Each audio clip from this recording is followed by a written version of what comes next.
Yazıqlar olsun sizə, sizi qarğımaqdan bezdim artıq. Ahirət əvəzində dünya yaşayışına mı razı oldunuz? Ucalıq əvəzində alçaqlığı xoş tutdunuzmu? Sizi düşməninizlə vuruşa çağırdığım zaman qorxudan gözləriniz bərəlir, sanki ölüm gəlib çatmış və sizi bəlalara uğratmışdır.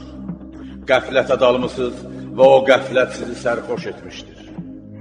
Mənə bir söz belə söyləmirsiniz, bir cavab belə vermirsiniz. Könülləriniz pərişandır, ağlınız başınızdan getmişdir. Heç bir şeyi dərk etmirsiniz və nə qədər ki bu belə davam edir, mənim sizə güvəncim yoxdur. Arxam, himayəçim deyilsiz ki, sizə arxalanım.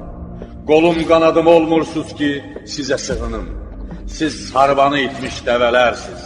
Bir yandan sürülüb bir yerə toplanır, o biri tərəfdən dağılırsınız.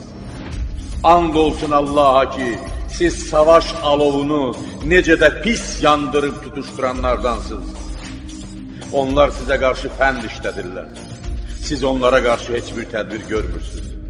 Onlar ətrafınızı alırlar, şəhərlərinizi işğal edirlər, siz isə dinmirsiniz. Onlar sizdən gözlərini çəkmirlər, siz qəflət içindəsiz, onları unudursunuz. Vallahi bir-birlərinə yardım etməyənlər məğlub olacaqlar.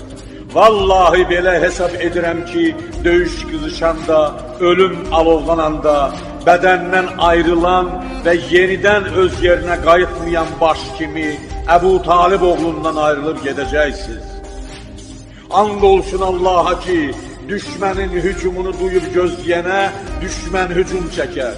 Ətini sümüyündən ayırar, sümüyünü qırar və belə bir adamın əczi böyükdən də böyükdür. Könlündəki əzm zəifdən də zəifdir. Ona bir mədəd yoxdur.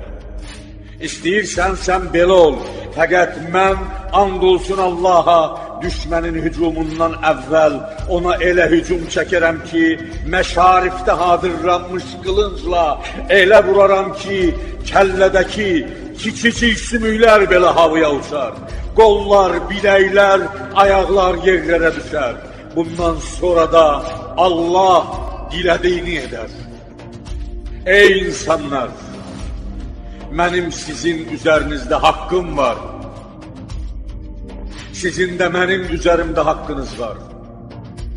Mənə vacib olan haqq sizə nəsiyyət verməkdir.